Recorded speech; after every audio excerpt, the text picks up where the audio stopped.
found this chain with two handles that fit together in my grandfather's toolbox. My grandpa was a military police officer in the Army during the 1950s. Does anyone know what this could be? What you found is a vintage police restraint chain. I found a patent for this device dated May 1884, registered under the name E.D. Bean. In the 1880s, these devices were called chain nippers, also referred to as twisters or come-alongs. They consisted of two T-shaped handles connected by a length of chain. To use them, an officer would place the chain around an individual's wrist and grasp both handles with one hand. While they were once common, today most officers rely solely on handcuffs for restraining individuals. I found this small metal tool while cleaning out an old tool closet. It folds up to about 2 inches and fits neatly into a red leather pouch. When unfolded, it reveals two telescoping rods that extend to around 17 inches. The rods aren't spring-loaded and don't lock into place, but they do hold their length when fully extended. It was found alongside regular tools like drills and other hand tools. Any idea what this could be? What you found is a vintage folding garment hanger, invented in 1912 by Loser-Kalina. I found a patent description that explains its purpose. It's a compact, foldable hanger designed for supporting coats, trousers, skirts, and other garments. The hanger is made to fold into a small size, making it convenient to carry in a vest pocket or stow away in a traveling bag. It features foldable sidearms that extend to hold the garments and a casing that allows it to be suspended from a hook or similar support. This design was perfect for travel and compact storage. Though it's fairly useless nowadays, you can still have fun reenacting the scene from Indiana Jones, Raiders of the Lost Ark, where Arnold Ernst Todt dramatically pulls out a similar hanger. It could be a funny moment. I found this among some old tools, and it doesn't seem to attach to anything. It can lock in place, and the middle section rotates, unraveling two fabric straps. The wooden handles with brass ends can turn, and there are small bars at the bottom that can be pulled up to lock it. I'm not sure how old it is, but it feels quite old and well-made. Any ideas what this could be? What you've found is an antique school book carry hanger, a rare item from the early 20th century. For many people today, it seems like school backpacks have been around forever, but they only started becoming popular around the 1950s. Before then, students mostly carried their books by hand or used hangers like this one. However, judging by how rarely these hangers are found today, they weren't used as often as one might think. I found this in a very old chemistry lab, and it's filled with mercury. The 3 wires appear to be made of copper and are surrounded by ceramic. Does anyone have any idea what this could be? What you've found is a 3-position mercury tilt switch, typically used in industrial equipment. I found several similar switches online. The ceramic surrounding the copper wires is likely salamander ceramic beads, which are used for insulation in high-temperature environments where plastic insulators would melt. The center wire is most likely a common neutral, while the 2 end wires would serve as hot wires for 2 separate circuits. This type of switch likely works by staying off when the equipment is level, and tilting to either side activates one of the 2 circuits. The wells allow it to respond quickly to any changes in position.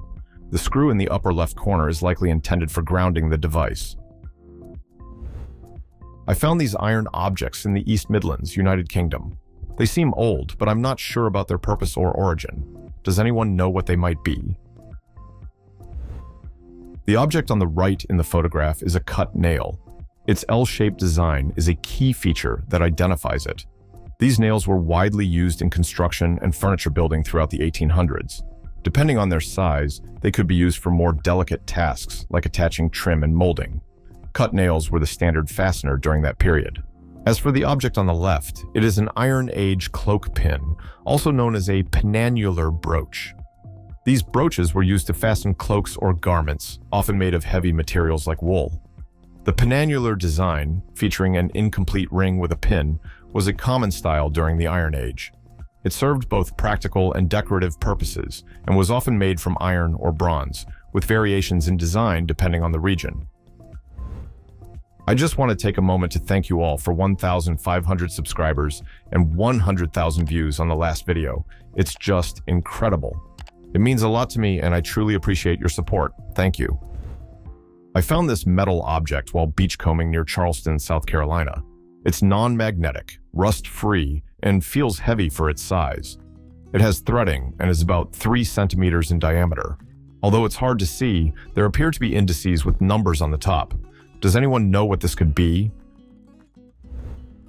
What you found is likely a waterproof pewter fuse that would have been screwed into an iron cannonball. This type of fuse had a sealed powder channel that could be exposed by the gunner, who would use a chisel to punch a small hole through one of the numbers between 1 and 5 cast into the face of the fuse. These numbers indicated how many seconds the fuse would burn. When the cannon was fired, the flame from the propelling charge would wrap around the ball, igniting the exposed powder train. This would then ignite the bursting charge after the selected number of seconds, causing the cannonball to explode. I received this from a relative while he was cleaning out his house. It operates like a pair of scissors, but the tip isn't sharp. The shorter end looks like it's meant to pack something. The area where the shorter end fits seems to have some soot or ash, though it hasn't been used in a long time. Does anyone know what this could be? What you found is a wick trimmer, a tool designed to cut off the burnt part of a candle wick. Today, we rarely need to trim our candles, but before the 19th century, a candle wick would keep growing as it burned, producing more smoke and giving off less light. The wick had to be trimmed every 15 to 30 minutes. In places like ballrooms and theaters, where hundreds of candles were used, servants were constantly trimming the wicks to keep the light bright. Later on, the invention of modern braided wicks solved this problem. They allowed the tip to burn off naturally in the hottest part of the flame. I found this object as a kid and have never figured out what it is. It's slightly heavier than it looks, with US 4-inch marked on one side and an L inside a diamond. The triangle is 4 inches from base to tip, and it has 3 holes in it. The text on the back seems to begin with MIW, but I can't fully make it out. Does anyone know what this could be? What you found is an earth anchor, also known as an arrowhead anchor. These anchors are designed to be driven into the ground using a shaft that fits into the part opposite the point. A steel cable is usually threaded through the holes to secure the anchor in place. These types of anchors can be used for a variety of purposes, including setting up slack lines without needing trees or other fixed structures.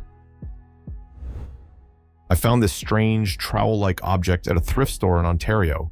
It's covered in unusual symbols, and while it looks Masonic, it only features the compass symbol.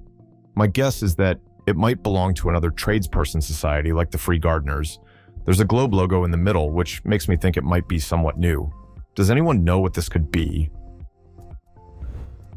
What you found is actually a Masonic ceremonial drinks tray, likely with a wooden handle originally attached. I found a similar item online, and according to Phoenix Masonry, a trowel serving tray like this once appeared on eBay. The seller, a woman from Holland, mentioned she was a Freemason and frequently visited Belgian co-Masonic lodges. This type of tray was typically used to serve drinks during ceremonies. However, it's unusual that your tray features the name County Construction Chemicals Limited, a company known for providing construction and repair materials. We found this item in our donation bin, and it has us confused.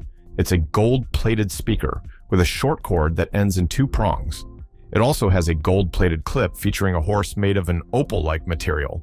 We work for a non-profit that recycles old eyeglasses and hearing aids, and while we often get unusual accessories, we're not sure what this is. Could this be connected to a hearing aid somehow? What you found appears to be an old Beltone hearing aid microphone. The gold-plated piece with the 2-pronged cord and the decorative clip were likely part of a vintage hearing aid system from the 1960s. Someone commented on the Reddit post, mentioning that their grandmother had a similar device that clipped inside her blouse. When she used the phone, she would hold the handset upside down, with the earpiece resting near the microphone on her chest and the mouthpiece near her mouth. Thank you for watching. If you enjoyed the video, please like and subscribe. Your support motivates me to create more videos. See you next time.